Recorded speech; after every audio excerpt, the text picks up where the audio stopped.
Ah, faz. Por favor.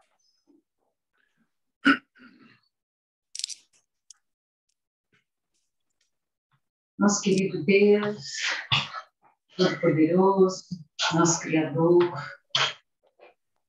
nosso Jesus, nosso amigo, nosso professor aí na nossa grande jornada planetária, nossos queridos Emmanuel, Chico, sempre presentes no nosso estudo, todos os bons espíritos, nossos anjos de guarda, espíritos guardiões, os espíritos que nos amam. Muito obrigado por estarmos aqui. Muito obrigado por todos esses momentos que estamos passando juntos e aprendendo sobre essa doutrina, sobre os ensinamentos do Mestre e sobre esse grande presente, né, que toda a humanidade possui, que é a mediunidade. Cada dia aprendemos mais um pouquinho, a cada dia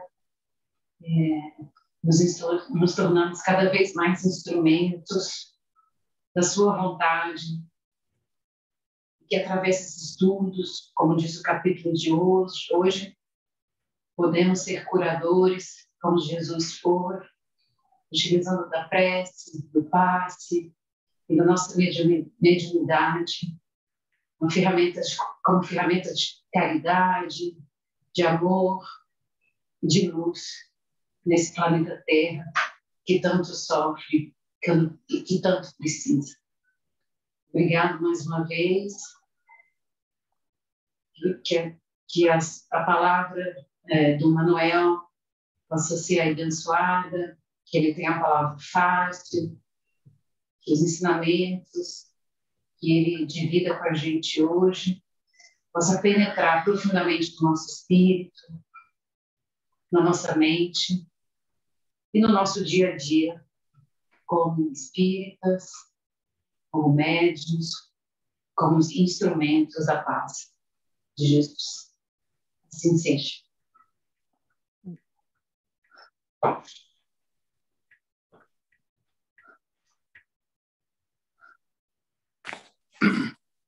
Bem, vamos dar início, então, ao nosso estudo dessa noite, que vai tratar dos elementos essenciais, né, na prática mediúnica. São, eu diria, os fundamentos, né? Na verdade, os fundamentos de toda a doutrina, inclusive, né? Aquilo que a gente vai tratar durante o curso, que já foi tratado anteriormente, tem a ver com esses três elementos aí, né? E nós fizemos umas perguntinhas, aí colocamos umas perguntinhas iniciais, né, para que vocês pudessem aí preparar para essa aula, que eu gostaria que fosse o mais interativa possível. Não vou pedir que vocês deem a aula, mas que vocês participem o máximo que puderem. Então, lá no Google Class, né, foi colocado isso. Deus como causa primária de todas as coisas. A gente sabe, isso está no conceito de Deus, não é? Inteligência suprema e causa primária de todas as coisas. Então, eu começo perguntando de que se constitui a criação primária de Deus. Se ele é a causa primária de todas as coisas, o que é a criação primária de Deus? Quem pode me dizer, hein? Manuel, ele está para mim desde que eu me entendo por gente. Eu lembro quando eu era adolescente, até eu perguntei para minha mãe, mas como é que é, né? Então, Deus fez plina e criou igual mofo? Aí minha mãe sempre lembra dessa história. Porque se Deus criou tudo, se algo criou Deus, teria um outro Deus. né? Isso. Então, eu confesso que é super confuso para mim, minha limitação não vai. Eu acho que Deus sempre existiu, sempre esteve lá, de onde que surgiu, não sei, mas sempre está lá. Não respondi nada, né? Bom, mas já foi um bom começo. Já foi um bom começo. Ninguém pode negar que não foi um bom começo. Esse foi. Mas tá bom. Então, tudo bem. Vamos ver, então, vamos seguir, que aí depois, durante a exposição do tema, a gente vai respondendo essas questões naturalmente, né? Por outro lado, o que é o universo? O que é que faz parte dele? O que é que vocês me dizem? O que é o universo, hein? Qual o conceito espírita do universo? Para mim, é um espaço infinito. É um espaço infinito e eu posso falar alguma coisa aí. O que faz parte é os sóis, os mundos, os astros, as constelações, né? Okay. Faz parte desse universo infinito que a gente ainda desconhece, né? E eu queria dar o meu palpite é que Deus pode ter criado o princípio espiritual e o princípio material também para compor todos esses mundos e essas constelações também. Muito bem, muito bem. Isso mesmo.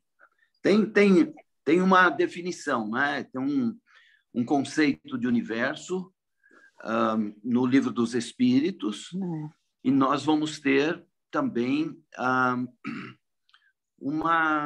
eu diria, ele diz o lema do universo no capítulo 6 do livro A Gênese, né? Vamos ver isso, então. O que o espírito e a matéria têm em comum?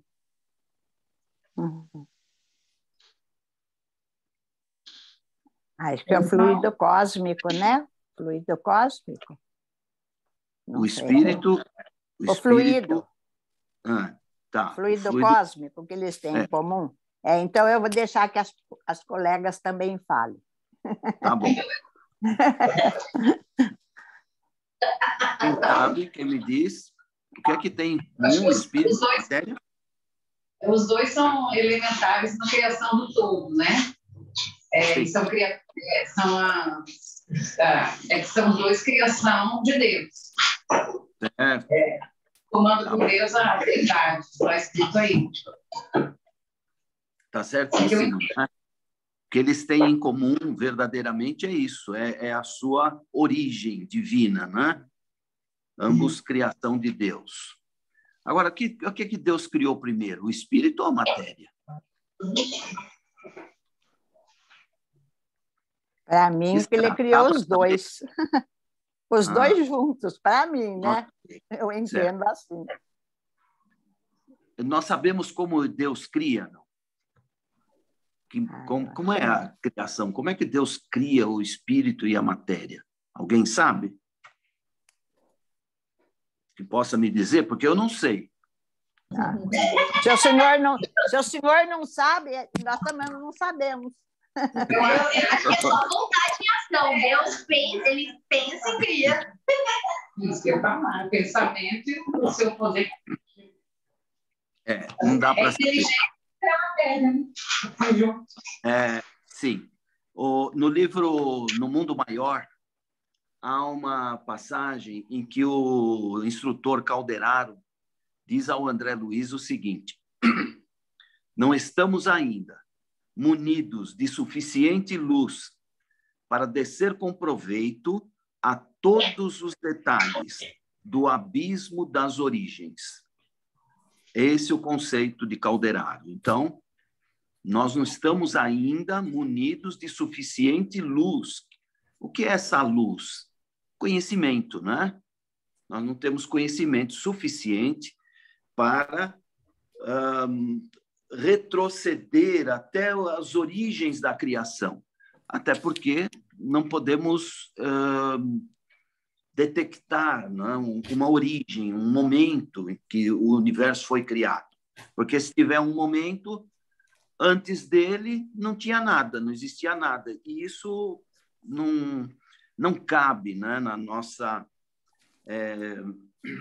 mente como um dado, né, da criação. Alguns filósofos se perguntam assim, por que que existe tudo e não o nada? Quer dizer, são as questões que intrigam, né, a mente humana. Então, essa da origem, né, de como Deus cria, Deus sendo eterno, cria de todo sempre. Agora, como? Qual é o mecanismo da criação? Não se sabe, né? E o que os fluidos, a matéria e a energia têm em comum? O que tem em comum? Fluido, matéria e energia? Eles derivam, né, do princípio material, do fluido material, do fluido cósmico universal. Então, de alguma forma, eles são matéria, de formas diferentes, mas são matéria. Isso. Fluido cósmico. É exatamente isso, né? Eles têm em comum a sua natureza, que é a natureza material. Eles são matéria, tudo é matéria. Fluido é matéria, energia é matéria, né? Portanto, estamos falando da mesma coisa, não é? E agora, se fluido, matéria e energia são a mesma coisa, o que é que são os fluidos espirituais? Alguém pode me dizer?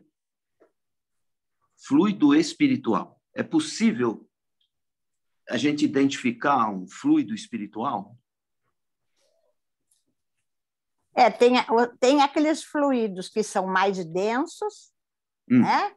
E os menos densos, os que são como se fossem materializações, e os outros que são mais etéreos, mais sutis, né? Ótimo, muito então, bem. Eles são transformados e, de acordo com a necessidade, eles são mais grosseiros, como nós aqui na Terra, fluidos mais densos e grosseiros, e aqueles que são mais etéreos, né? São mais sutis, que formam outras matérias que, às vezes, nós não vemos. Existem, mas nós não visualizamos ainda. Né? Tá certo. Eu já estou vendo que eu não vou falar nenhuma novidade aqui essa noite, né? Vocês sabem, essa matéria parece que está bem assimilada, então, por vocês, não é? Mas vamos ver, vamos seguir aqui. Que proporção de matéria há no espírito? Existe matéria no espírito? O espírito é feito de quê, afinal de contas? Tem. O nosso mundo precisa dos dois. Então, quando o espírito que já passou por uma evolução, assim, ele está mais evoluído, ele diz que está mais espiritualizado, ele tem um corpo, assim, como o senhor diz, na proporção, né? Ele tem menos matéria, menos densidade. E quando ele é um corpo grosseiro como o nosso, ele está com mais matéria, ele está mais materializado e com uma menor proporção de densidade, né? Dependendo da criação, da evolução do espírito. Tá bom. Isso é a entidade espiritual, não é? Agora, se eu me reduzir ao espírito em si mesmo, como essência divina, quanto de matéria há nele? Há matéria ou não há matéria no espírito em essência? Entendo que não. Não há matéria. Eu acho que não. O espírito seria essencialmente espiritual, não tem nada de matéria. É um princípio espiritual que eu acho que não tem matéria, né? Ok, tá certo, muito não bem. tem matéria, ele precisa se juntar à matéria para ele poder se manifestar. Porque se ele tem que se manifestar, então daí ele vai precisar da parte material, né? Perfeito, isso mesmo. Agora, finalmente, o espírito e a matéria evoluem? Sim. Ambos evoluem? Ambos. O espírito, o espírito chega aonde pela sua evolução? Qual é o ponto final?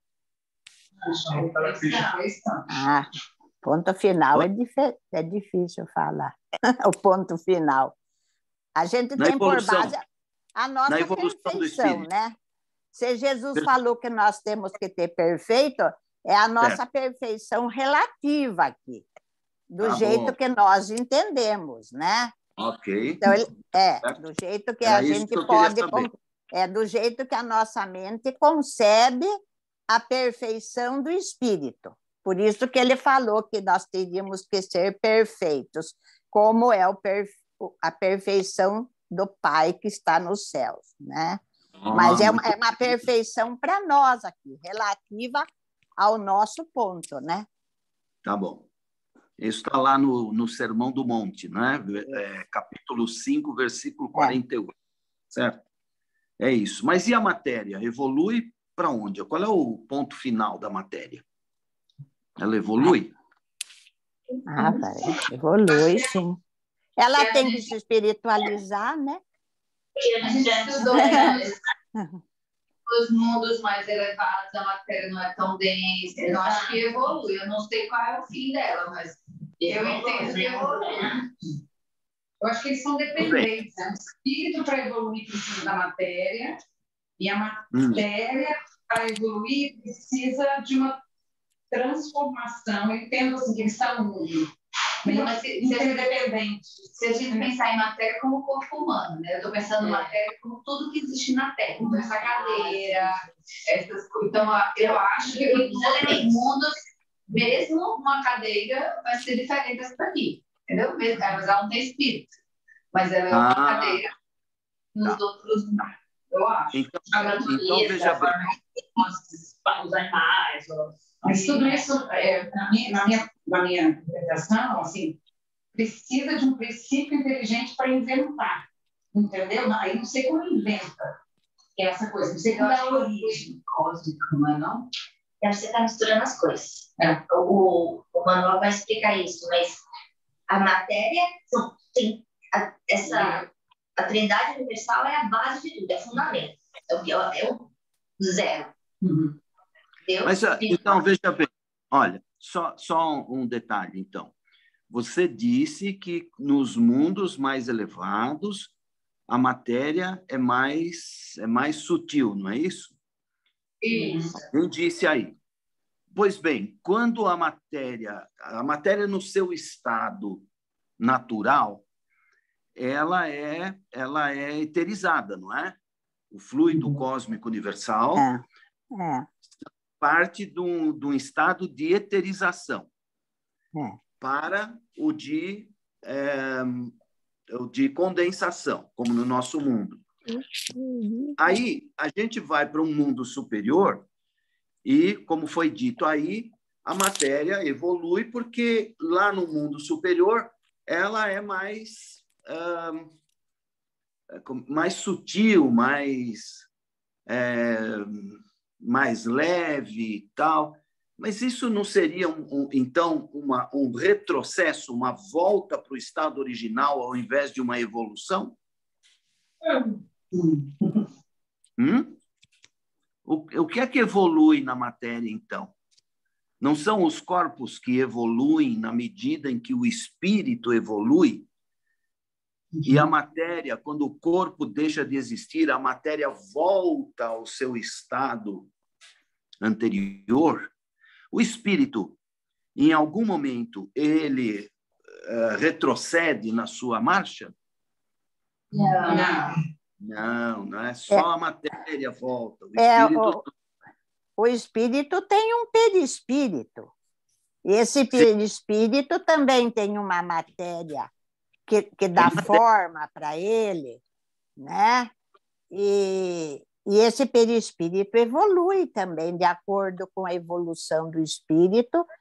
Em mundos mais adiantados, o perispírito, que dá forma ao espírito, ele é mais sutil.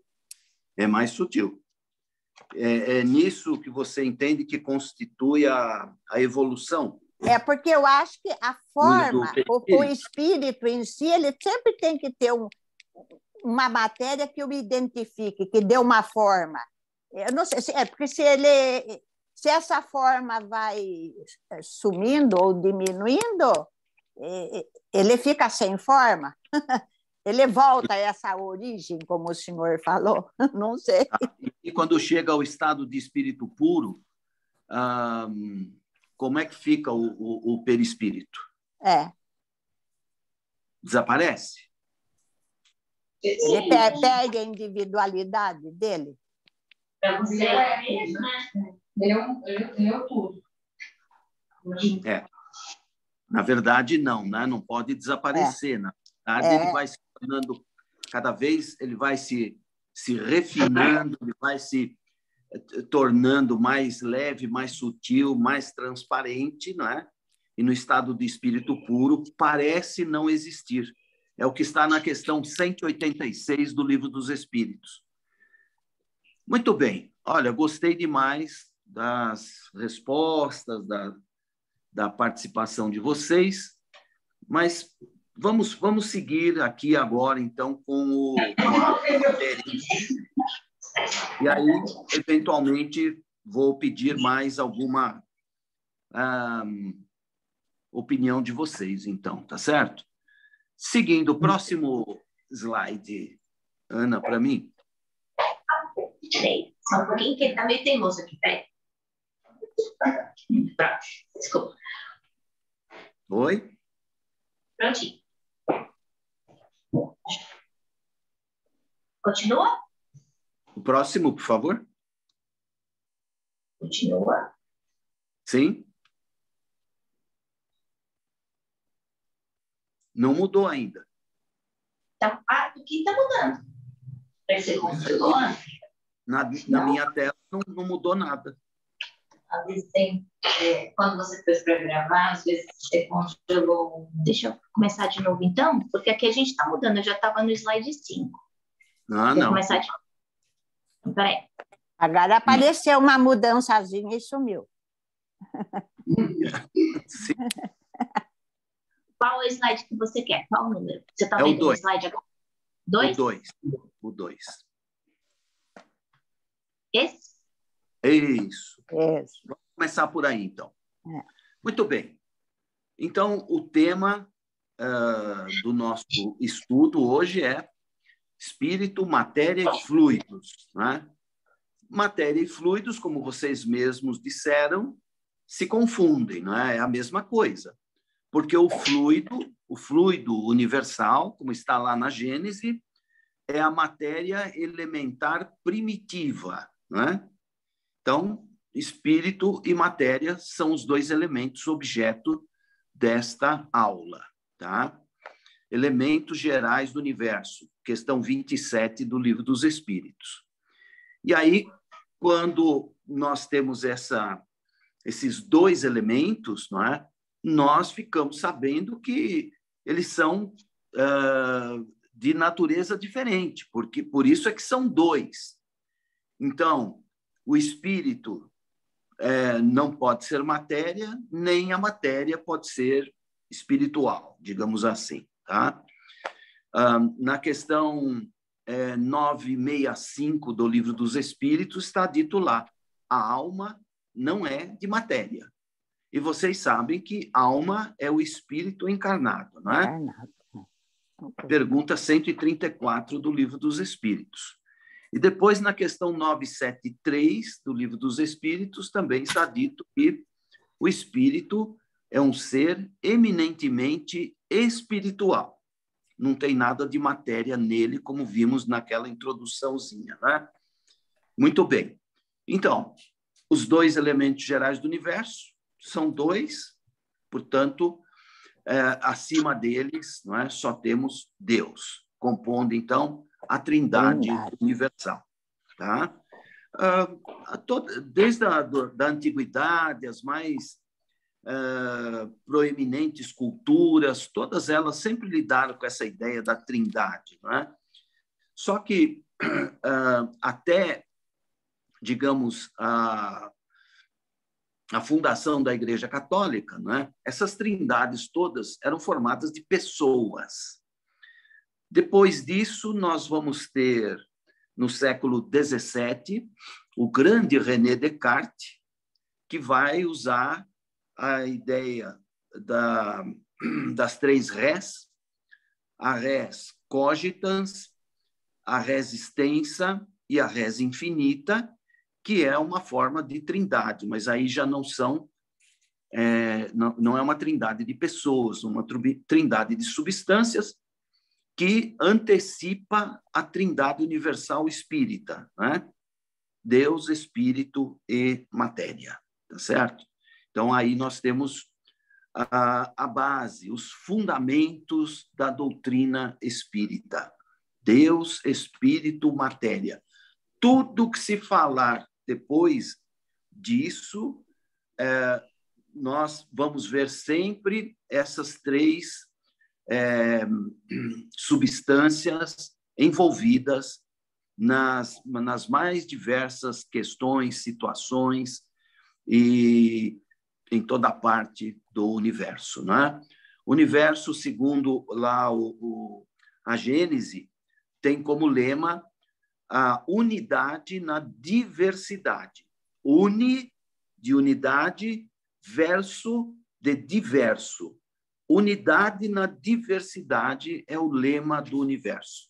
Por isso, hoje em dia, quando se fala em multiversos, né, uma pluralidade de universos, a gente sabe que isso é apenas uma visão, né? A visão, digamos, restrita da ciência, porque a ciência se baseia na matéria, não é?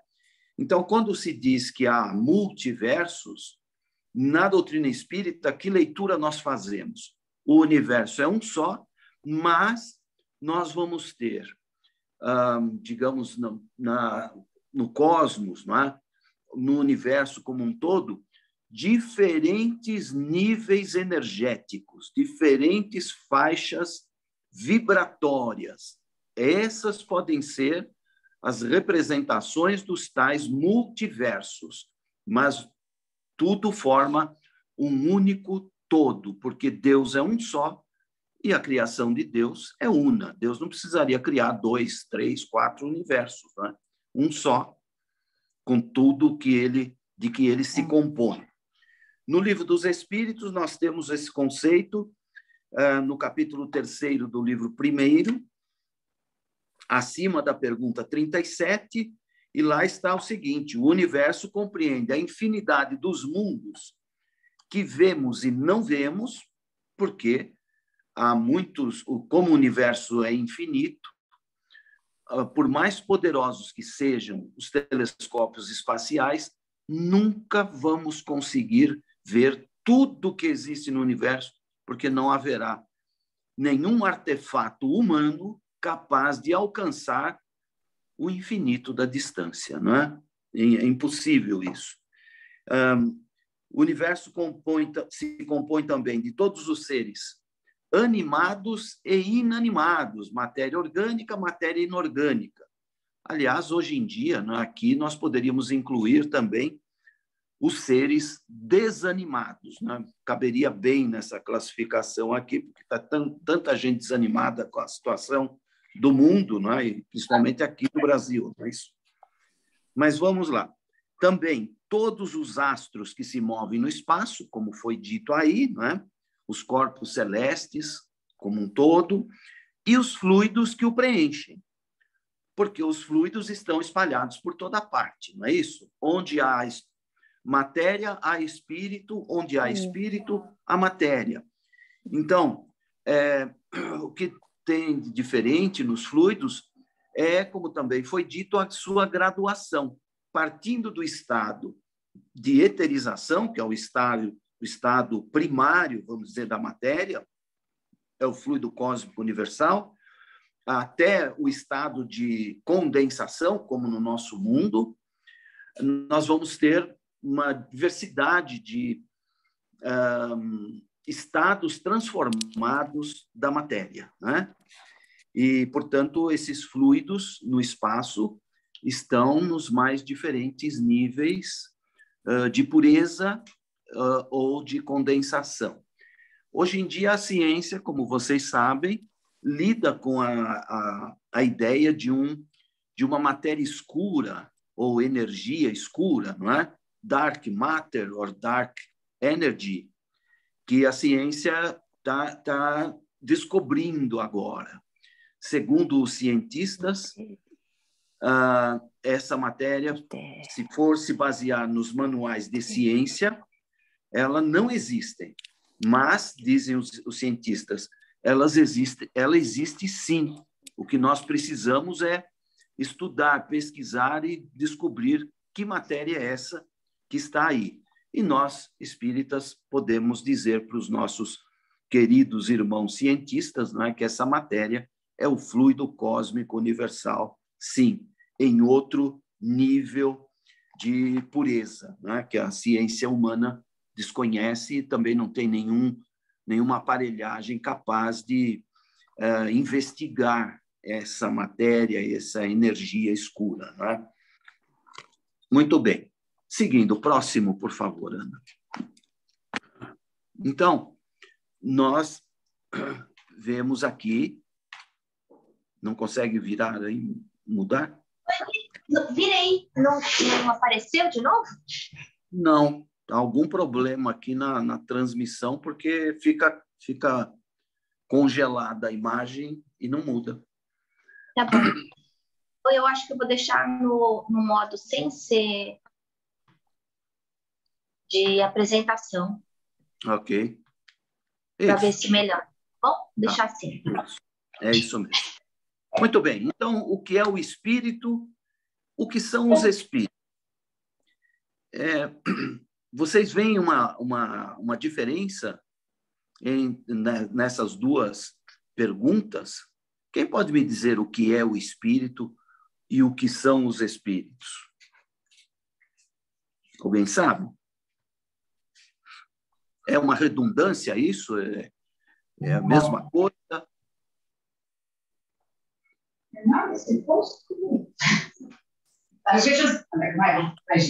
Acho que quem é o espírito, tá? Quem é eu, Gisele, espírito, personalidade, self. E os espíritos somos nós todos, uma comunidade de espíritos, né? Mas o espírito é a individualização.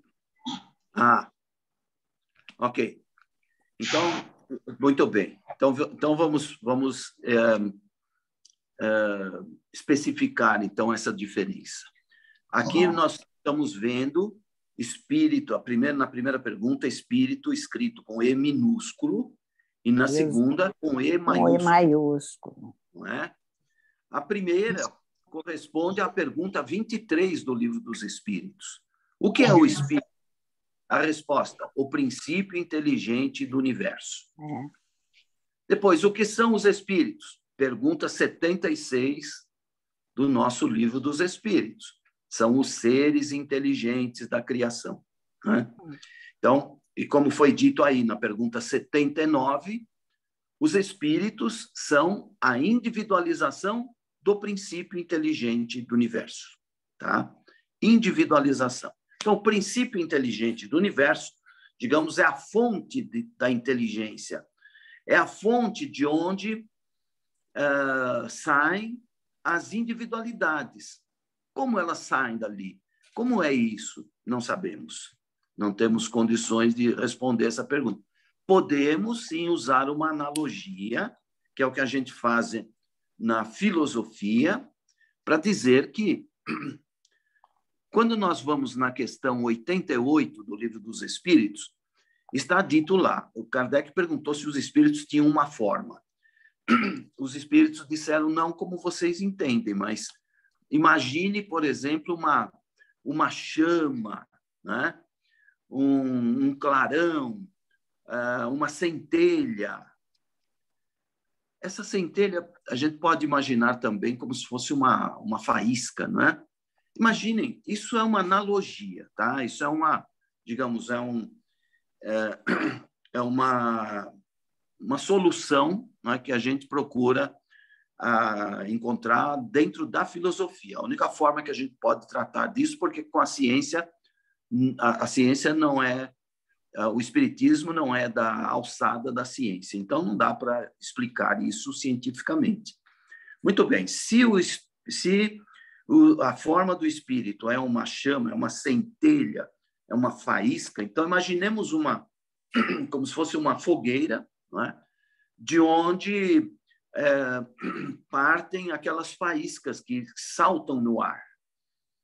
Então, o que a gente pode imaginar, o que eu posso imaginar, digamos, são essas faíscas, essas centelhas, como diz lá o Livro dos Espíritos, saltando, e nesse salto, nesse movimento, digamos, autógeno, ele agrega um átomo de matéria, um átomo do fluido cósmico, e forma aí a sua primeira veste energética.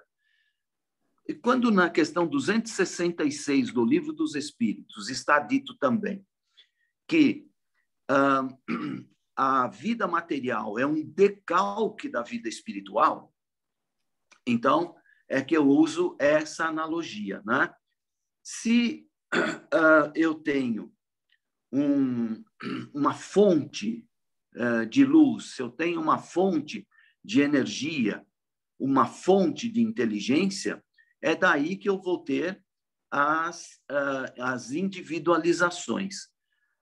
Por que eu posso pensar assim, que essa faísca, essa centelha inicial, agregou um átomo de matéria, de fluido cósmico, para poder formar sua primeira veste energética, que seria o embrião do perispírito.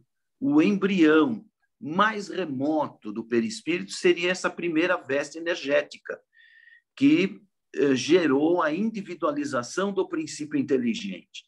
Quando nós temos aqui na Terra, quando o planeta se resfriou há cerca de 3,5 bilhões de anos, e começou a haver vida no planeta, os primeiros seres vivos apareceram no oceano primitivo da Terra.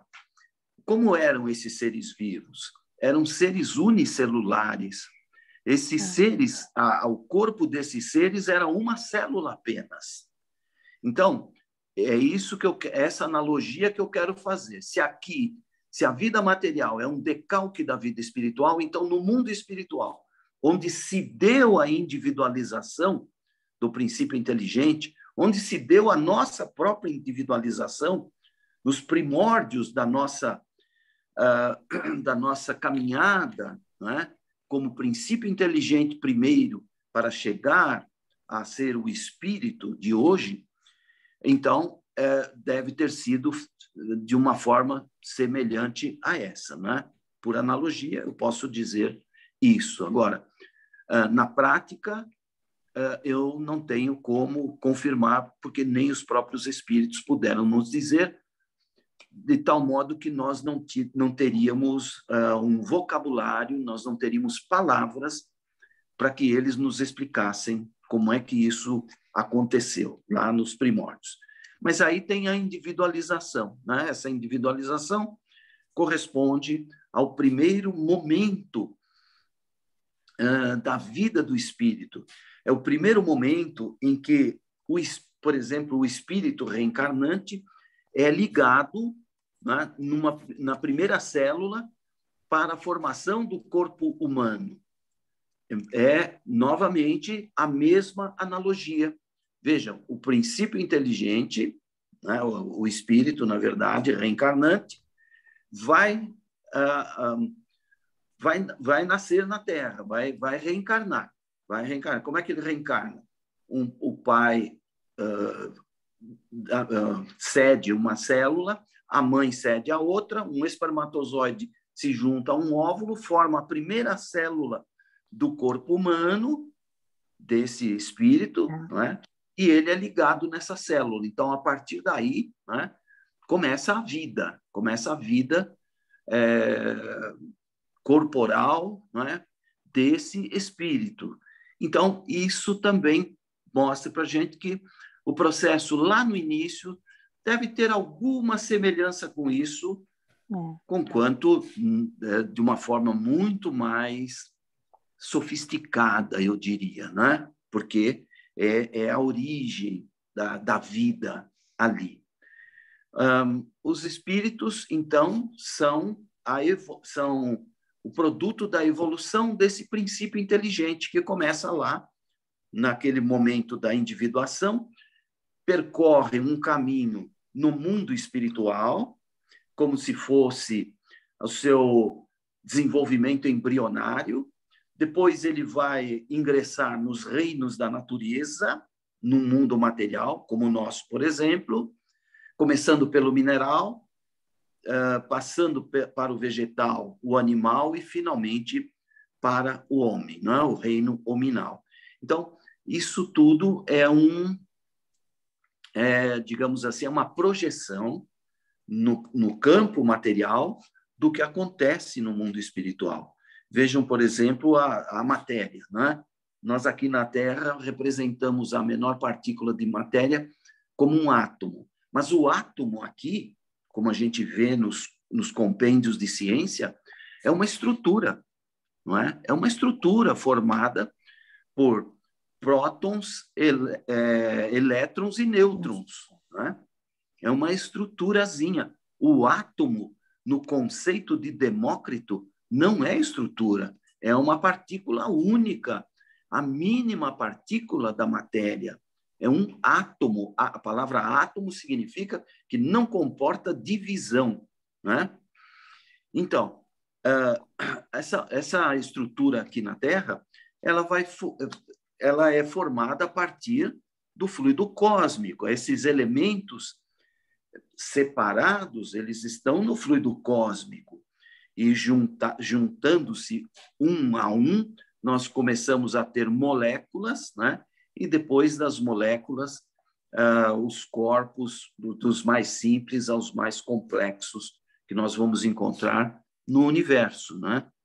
Então, tudo funciona assim, é um mecanismo baseado nas leis divinas, nas leis naturais, né? Então, aí nós temos o fluido cósmico universal, como essa matéria elementar primitiva, onde estão os átomos primitivos. Ela é composta de átomos no campo cósmico universal, tá certo? Seguindo, alguém ia fazer uma pergunta? Ia fazer uma colocação? Não, a gente está querendo ter certeza que você está vendo o slide que você quer ver. Só isso. Bom, já falamos, então, o espírito, esse espírito com E minúsculo, que vai ser encontrado praticamente só no primeiro livro do Livro dos Espíritos. Lembrando que o Livro dos Espíritos é formado de 4 livros ou 4 partes. No primeiro livro saiu o último livro da codificação, que é a Gênese. Do segundo livro do Livro dos Espíritos surgiu o Livro dos Médiuns. Do terceiro livro, o Evangelho segundo o Espiritismo. E, finalmente, do quarto e último livro, o Céu e o Inferno, né? Então, a codificação é um todo, né? Só que digamos, partido, né? Compartilhado por 5 obras, sendo o Livro dos Espíritos a obra principal. As outras são apenas desdobramentos dele, né? Seguindo, por favor. Então, nós temos... Próximo.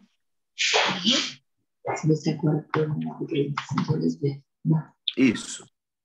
Muito bem. Então, onde é que se encontram o espírito e a matéria? Que resposta vocês dariam para mim? Onde é que se encontram o espírito e a matéria? Em toda parte, não é? Como já foi dito, em toda parte. É possível conceber um sem o outro? Não. Pelo que é falado, não. Ok. Se nós vamos à questão 26 do Livro dos Espíritos, Kardec fez essa pergunta e os espíritos responderam sim, afirmativamente, mas completaram apenas pelo pensamento. Ou seja, didaticamente, eu posso conceber um sem o outro e explicar cada um, não é, separado do outro. Mas na prática, no universo, na criação divina, não há como separar um do outro. Agora, espírito é espírito, matéria é matéria. O espírito é o agente de todas as transformações, a matéria é o paciente. O espírito é o ser em ação, a matéria é inerte, né? Por sua natureza, ela é inerte.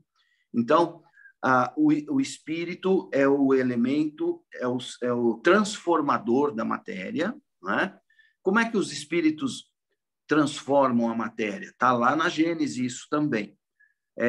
Os espíritos manipulam a matéria no mundo espiritual através do pensamento e da vontade, que funcionam como se fossem as nossas duas mãos, não é? Então, imaginemos que o espírito tem vontade de alguma coisa ou pensa alguma coisa, né? E aí atua no fluido cósmico de modo a estabelecer as formas pensamento, né?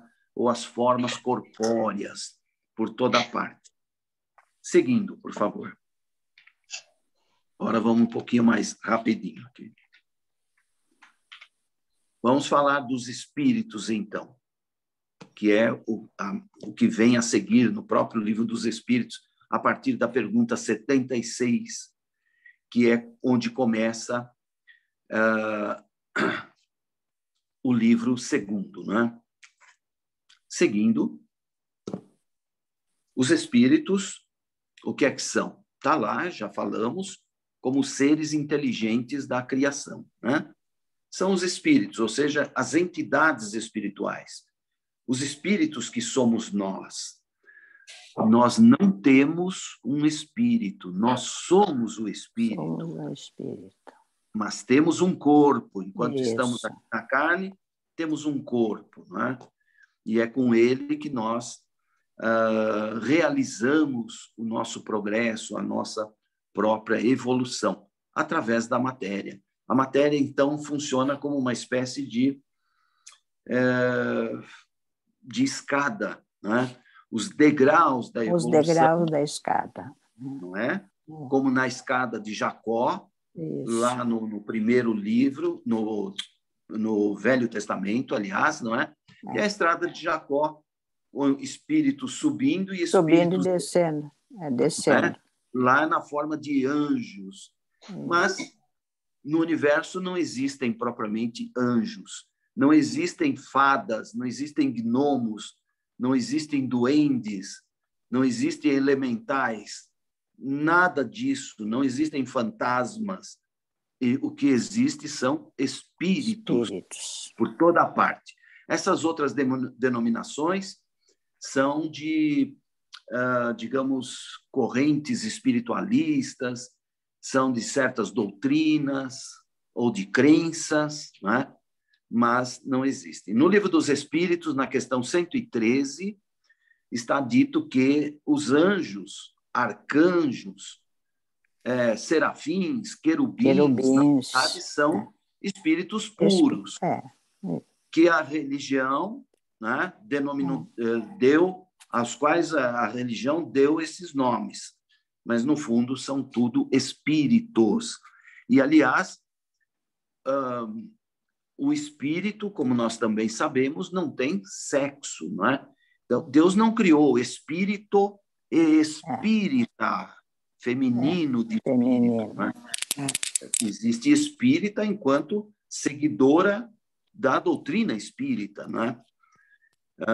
Mas o espírito é um ser, digamos assim, único, não é? E dali, tanto um espírito pode revestir a forma masculina ou feminina, a depender da sua necessidade e do seu estado evolutivo, não é? Seguindo aí. Então, também já foi falado que os espíritos mantêm a individualidade através do seu perispírito, né? Que é aquela primeira veste energética lá no início. Depois, quando ingressa nos reinos da natureza, nós temos na filosofia espírita, na Federação, nos livros do professor São Marcos, a denominação de perispécie. Por quê? Nos reinos inferiores da natureza, animal, vegetal e mineral, nós temos espécies, né? Então, ele chamou esse antecessor do perispírito perispécie. Não pode existir perispírito, por exemplo, no reino animal. Por quê? Porque no reino animal não tem espírito, tem princípio inteligente. A palavra espírito significa algo em torno do espírito, em torno de, né? Do espírito, por isso que é perispírito. Anteriormente, então, como Kardec não deu nome, o professor São Marcos denominou de perispécie. Né? Muito bem. Então, esse perispécie começa a ser formado lá no princípio, no momento da individualização, depois é o mais simples, né? O corpo energético mais simples que o princípio inteligente enverga. Depois, na medida da sua evolução, do seu desenvolvimento, esse corpo energético vai se tornando mais complexo, até chegar a ser o perispírito. Através do perispírito, o espírito enverga sempre a forma humana, em qualquer mundo em que ele se manifeste. Isso está também no Evangelho segundo o Espiritismo, capítulo 3º. Tá? Como dissemos naquela introdução, o espírito nunca deixa de ter um perispírito, né? Porque o perispírito é parte integrante da individualidade espiritual que somos nós. No estado de espírito puro, esse perispírito é tão refinado, é tão transparente que parece não existir. Só parece, mas ele está lá. O espírito nunca pode estar desprovido de um perispírito, ok? Então, esse perispírito formado de fluido cósmico, matéria sutil, mas isso nós vamos ver na próxima aula, quando vamos falar do perispírito, né? Em cada mundo, o espírito enverga um perispírito, digamos, adequado à vida naquele mundo. Na questão 56 do Livro dos Espíritos está dito que não há dois mundos no universo, dois mundos iguais. Aliás, eles nem mesmo se assemelham. Não se assemelhando, em cada mundo, nós vamos ter que, digamos, produzir, não é, um perispírito novo, ou ao menos adaptar o nosso perispírito à matéria do outro mundo, não é? Então, isso é uma coisa que nós também não sabemos como o espírito faz, não é? O perispírito é o elo de ligação, né, entre o espírito e o corpo. O professor Hernani Guimarães Andrade chamou o perispírito de modelo organizador biológico.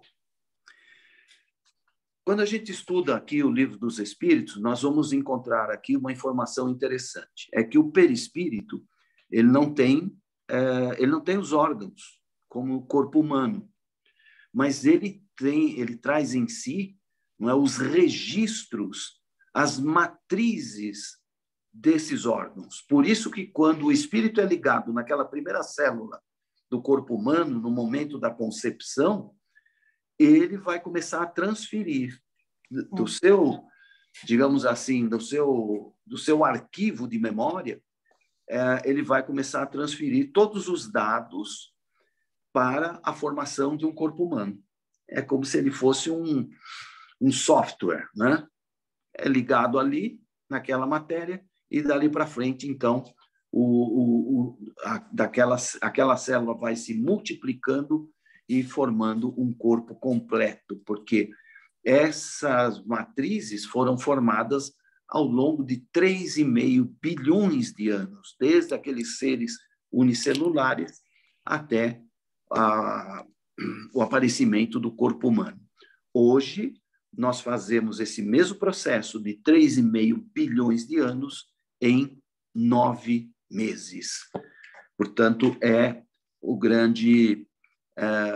grande maravilha da natureza, né? Construção do corpo humano, que os biólogos, os bioquímicos desconhecem, ficam maravilhados com o processo, como que de uma célula única, formada pela união de um espermatozoide e de um óvulo, se forma um corpo humano com células diferenciadas, formando órgãos completamente diferentes, sistemas. Eles não sabem como é que funciona isso e ficam maravilhados com essa obra da própria natureza, né? Mas nós somos felizes porque sabemos, não é isso? Então, enfim, fluido cósmico universal, já dissemos aqui, a origem da matéria, como a André Luiza define. Enfim, os fluidos, não é, são a matéria em si, a matéria originariamente falando, não é? O nosso livro aí fala dos fluidos enquanto designação genérica de líquidos e gases. Esse é digamos assim, aquilo como a ciência humana, não é, denomina esses elementos, líquidos e gases. São fluidos, porque eles fluem, não é? Eles têm um movimento próprio. Mas esse fluido universal, que é a matéria cósmica primitiva, também pode ser chamada de éter, como a chamou o grande filósofo grego Aristóteles, né? Enfim, há uma série de forças que atuam aí nesses processos, né? Mas a ação dos espíritos no mundo corpóreo tem como base a utilização de tais fluidos que permite a produção de fenômenos mediúnicos ostensivos, conforme nos diz o nosso livro-texto. Então, na próxima aula, vamos falar do perispírito, não é? do fluido vital. Vamos entender agora essa interação do espírito com a matéria no mundo material. É isso que eu queria dizer. Agradeço a participação de todos aqui e, se houver algum tempo para alguma pergunta e alguém quiser fazer, fique à vontade. Quem que criou Deus? Oi? Quem que criou Deus? Como é que Deus surgiu? Veio da onde? De onde Deus surgiu? Olha, no livro dos Médiuns, segunda parte, capítulo 4, item 74, pergunta número 2, o Espírito São Luís disse assim: tudo foi criado, exceto Deus, né? Então, Deus é o criador de tudo. Agora, ninguém criou Deus, não é? Se tivesse alguém criado Deus, esse alguém é que seria Deus. Aí a gente cai lá na pergunta 14 do Livro dos Espíritos, onde os espíritos disseram o seguinte: Deus existe, não podeis duvidar. E isso é o essencial. Acreditai no que vos digo e não queirais ir além. Não vos percais num labirinto de onde não poderíeis sair. Então, não tem como nós explicarmos, não é? O surgimento do universo, e Deus também não, porque Deus é eterno e existe de toda a eternidade. Esse é o grande mistério que um dia nós vamos conhecer, não é? Quando chegarmos à condição de espíritos puros. Ok? Obrigada. Oi? Não, estou brincando, está tão longe até a gente chegar a ser espírito puro, enquanto isso a gente vai exercitando a paciência, né? Sim, com certeza. Com certeza. Conforme os espíritos nos dizem, não é? Nós estamos ainda muito mais próximos da animalidade do que a angelitude, né? A qual aspiramos, não é? Mas um dia a gente chega lá. Agora, com esse conhecimento que a gente tem da doutrina espírita, é claro que vamos chegar um pouquinho mais rápido, né? Mas ainda assim não dá para dimensionar esse tempo que falta, né? É muito, viu? Muitas encarnações ainda. Infinidade. Sim. Mais alguma Bom, pergunta? uma segunda parte, inclusive, dessa aula, que eu não sei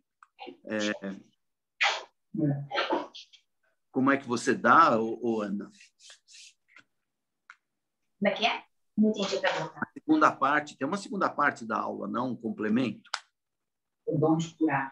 Normalmente, o que eu faço é que eu ponho a segunda parte para eles fazerem em casa. Ah, tá. Mas a gente... Eu devia ter perguntado para você, eu não coloquei nada ainda. É curtinho, mas eles não têm o livro? Eles têm o livro? Vamos discutir aqui a segunda parte. Posso ler? É chamado dom de curar. Dom de curar. Tá. Curar enfermos, erguei mortos, purificai leprosos, expulsai demônios, espíritos do mal, de graça recebestes, de graça dai. Tá. Essa é aquele convite de Jesus, não é, para os apóstolos, depois que eles já tinham aprendido com ele, agora, e de pregar, não é isso? Muito bem. Eu achei interessante hoje, a gente teve a primeira reunião de desobsessão aqui no centro. Então, é até interessante cair nisso de ajudar, de curar, de educar, de fazer a caridade espiritual, né? Num dia especial como esse. Certo. É sempre bom lembrar o seguinte, não é? O tratamento espiritual, ele é muito importante em qualquer circunstância, não é? Agora, como se diz aqui na Federação, o tratamento espiritual não substitui o tratamento médico. Se a pessoa precisa de um tratamento médico, se está fazendo um tratamento médico, não deve suspender porque esteja começando um tratamento espiritual, né? São duas coisas distintas. O tratamento médico cuida do corpo material, o tratamento espiritual cuida do corpo espiritual, né? E a cura propriamente, como nós podemos entender, cura é autocura, não é a doutrina, não é o médium, não é o passe que vai curar. Cura é autocura, pois como Jesus disse para a mulher adúltera, vá e não peques mais, para que não te suceda coisa pior. Ou seja, nós temos, para nos curarmos de qualquer processo infeccioso ou desequilíbrio psíquico, nós temos que mudar alguma coisa dentro de nós. Daí a tal da reforma íntima, não é? É um processo voltado para dentro do próprio indivíduo, porque cura é autocura. Não é médico que cura e não é médium que cura. Somos nós mesmos que nos curamos, porque nós mesmos é que criamos as nossas enfermidades, não é? A tal ponto que o Emmanuel, no livro Leis de Amor, disse mesmo: a mente humana é mais poderosa para criar doenças e desarmonias do que todos os vírus e bactérias conhecidos. Portanto, nós somos responsáveis pela nossa felicidade e pela nossa infelicidade também, de todas as naturezas. E nessa perspectiva, Manuel, qual é, então, o valor da prece, do passe, desse trabalho médico? Né? Claro. Assim, eu entendo que isso é um auxílio, isso é um auxílio, é uma ajuda que a espiritualidade nos proporciona, né? Através da oração, você ora e os espíritos procuram te ajudar naquilo que for possível a eles, né? Eles não podem fazer tudo, eles não podem suprimir as nossas provas, mas eles podem nos incutir coragem, né? Bom ânimo, boa vontade para nós fazermos a nossa parte. Por isso que lá no Evangelho também está dito: ajuda-te e o céu te ajudará. Você não faz a sua parte, evidentemente que não vai poder receber ajuda, porque Deus não faz milagres, não é? Então, nós temos que trabalhar pela nossa própria redenção, pela nossa reconstrução, digamos assim, né? Esse é todo o nosso trabalho. Por isso, Leon Denis, em O Problema do Ser, do Destino e da Dor, disse mesmo: a alma não nasce pronta, ela vai se fazendo pouco a pouco. Ou seja, ela que se faz, não é? Como disse Rui Barbosa, o Criador inicia e a criatura termina a criação de si mesma. Então, a nossa responsabilidade é total. Agora, em determinados momentos, a gente precisa de ajuda, a gente não consegue fazer certos procedimentos sozinho, né? Então, a gente precisa de ajuda, precisa de esclarecimento. Daí a importância da escola espírita, do estudo espírita, porque, como disse o Espírito da Verdade no capítulo 6º do Evangelho: espíritas, amai-vos, eis o primeiro ensinamento, e instruí-vos, eis o segundo. A instrução é fundamental para o processo de cura. Os espíritos puros, diz lá a questão 898 do Livro dos Espíritos, espírito puro é aquele que sabe todas as coisas. Então, na medida que eu vou me curando, eu vou me elevando moralmente, vou me aperfeiçoando, porque vou adquirindo cada vez mais conhecimentos que vão me equilibrando, vão me potencializando, né, a minha capacidade de autodesenvolvimento. Então, é muito importante o estudo, sim, as boas leituras, para que nós possamos estar cada vez mais fortes e mais imunes a esses males do mundo, não é? Essa pergunta que a Tabata fez, e que você explicou aí também na resposta, que prece, passe, estudo, etc., são recursos terapêuticos, Isso. Me fez pensar numa comparação muito comum que existe no meio do espiritismo, que é comparar a obsessão à faxina de cozinha.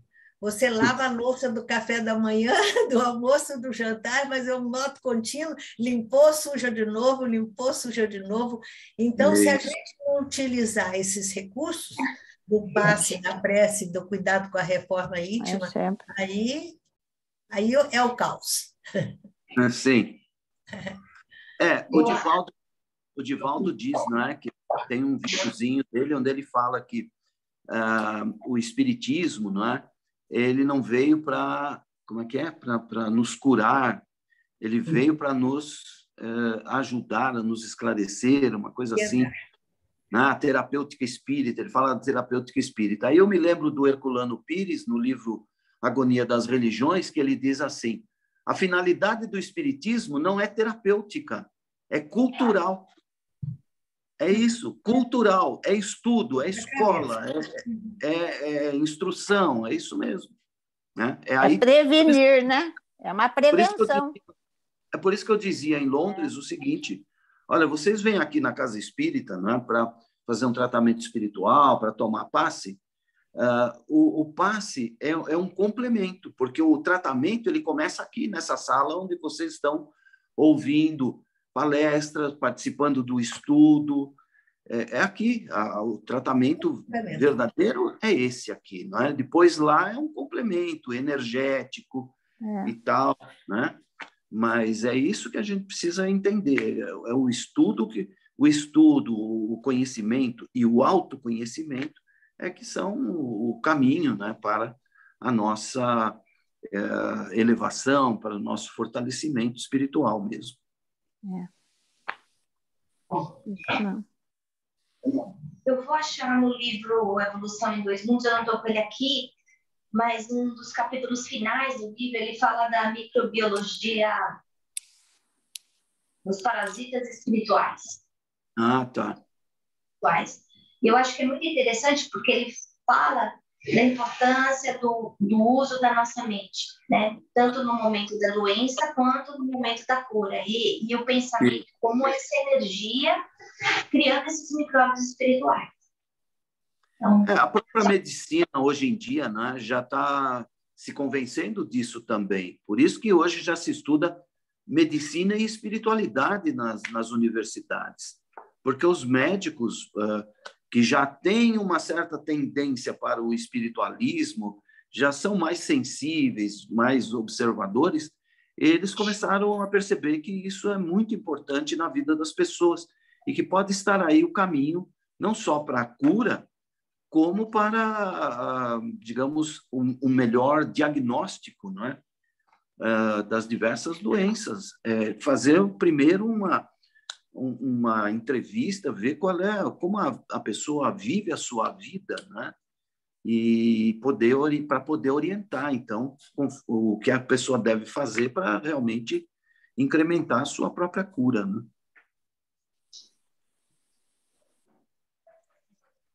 Obrigada, Manuel. Obrigada. Muita coisa para a gente fez. Muito profunda. Obrigada. Não tem de quê.